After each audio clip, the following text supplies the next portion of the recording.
بسم اللہ الرحمن الرحیم، الصلاۃ والسلام علیک یا سیدی یا رسول اللہ۔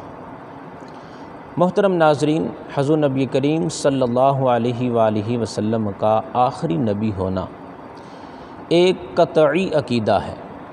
اور اس کی قطعیت قرآن و حدیث اور اجماع امت سے ثابت ہے۔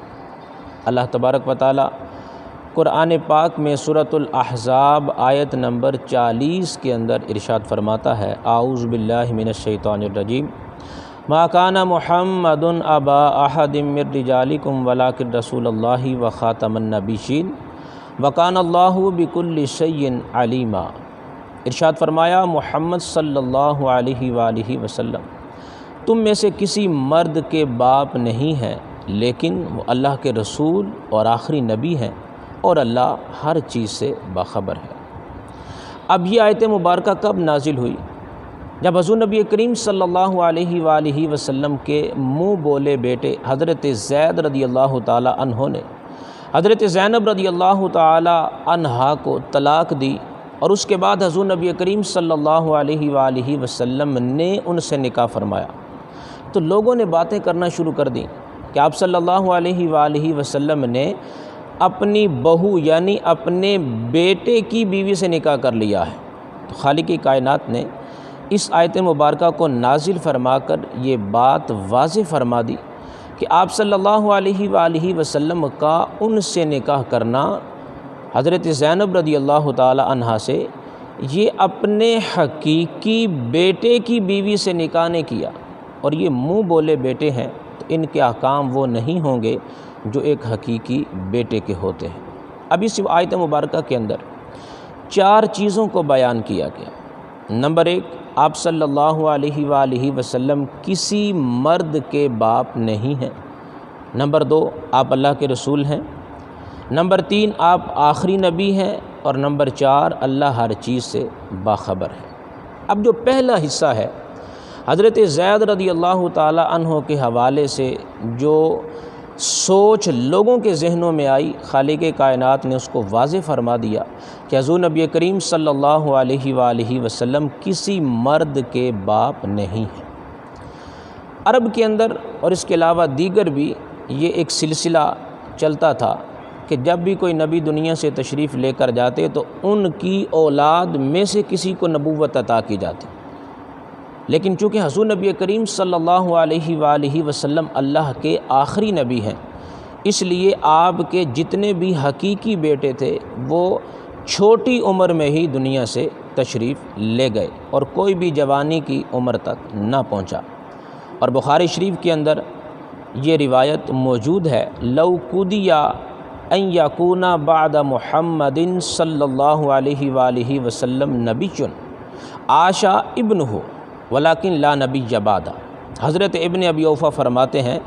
اگر رب کو یہ منظور ہوتا کہ آپ صلی اللہ علیہ وآلہ وسلم کے بعد بھی کوئی نبی ہونا ہے تو ضرور آپ کے بیٹوں میں سے کوئی زندہ رہتا، لیکن آپ صلی اللہ علیہ وآلہ وسلم کے بعد کوئی نبی نہیں ہے، اس لیے آپ کی اولاد جو بیٹے تھے وہ جوانی کی عمر تک نہیں پہنچے، چھوٹی عمر میں ہی ان کا وصال ہو گیا۔ اب دوسرے حصے میں فرمایا، لیکن سرکار اللہ کے رسول ہیں، یعنی حقیقی باپ نہیں ہیں مردوں میں سے کسی کے، لیکن اس سے کوئی یہ نہ سمجھ لے کہ آپ صلی اللہ علیہ وآلہ وسلم امت کے روحانی باپ بھی نہیں، تو اس وہم کا ازالہ کر دیا اور یہ بتا دیا کہ آپ صلی اللہ علیہ وآلہ وسلم امت کے لیے روحانی باپ ہیں۔ اور تیسرے حصے میں آپ کے آخری نبی ہونے کو واضح طور پر بیان فرما دیا، اور فرمایا اللہ ہر چیز سے باخبر ہے، یعنی اللہ اس بات کو بہتر جانتا ہے کہ کون آخری نبی بنانے کے لائق ہے اور کس کو آخر میں نبوت عطا فرمانی ہے۔ اور آخری نبی ہونے کے لحاظ سے آپ صلی اللہ علیہ وآلہ وسلم کی گویا یہ ذمہ داری ہے کہ آپ شریعت کے ہر مسئلے کو امت کے سامنے واضح کر کے بیان فرما دیں۔ اسی لیے حضرت زینب رضی اللہ تعالی عنہا سے نکاح فرما کر آپ نے اس مسئلے کو بھی واضح فرما دیا۔ اب یہاں قرآن پاک کے اندر جو لفظ خاتم النبیین ہے، اس کے اندر 2 قراءتیں ہیں۔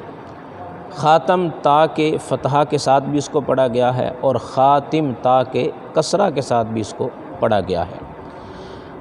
لفظ خاتم کے چند ایک لغوی معنی بھی ہیں، جیسے اس کا معنی مہر بھی آتا ہے، انگوٹھی بھی ہے، گھوڑے کے پاؤں کی سفیدی بھی اس کا معنی ہے، آخری بھی اس کا معنی ہے، اور خاتم کا معنی ہے آخری ہونا۔ اب قرآن پاک کی مختلف قرأتیں ہیں، 7 مشہور قرأتیں ہیں، اور ان قرأتوں کے اندر کہیں بھی معنی کا اختلاف نہیں ہے، تو لہٰذا جہاں پر بھی مختلف قرأتیں آئیں گی وہاں قاعدہ اور اصول یہ ہے کہ معنی کے اندر فرق نہیں آنا چاہیے۔ تو اس بنا پر جب ہم خاتم اور خاتم دونوں کو دیکھتے ہیں تو ایک معنی دونوں کے اندر ایسا پایا جاتا ہے جہاں دونوں متفق ہیں، اور وہ ہے آخری ہونا۔ تو اس قاعدے کے لحاظ سے خاتم اور خاتم دونوں کے اندر ایک معنی متعین ہو جاتا ہے، اور وہ ہے آخری ہونا۔ تو اس لحاظ سے معنی یہ بنا کہ حضور نبی کریم صلی اللہ علیہ وآلہ وسلم آخری نبی ہیں۔ قرأتوں کے اختلاف کے وقت معنی کا ایک ہونا یہ ضروری ہے، لہٰذا جب ہم اس مفہوم کو سامنے رکھتے ہیں تو آپ صلی اللہ علیہ وآلہ وسلم کا آخری نبی ہونا واضح ہو جاتا ہے۔ مرزا غلام احمد قادیانی کی جھوٹی نبوت کے لیے کھینچ تان کر معنی نکالنے کی کوشش کرتے ہیں، اس معنی کا احتمال ختم ہو جاتا ہے۔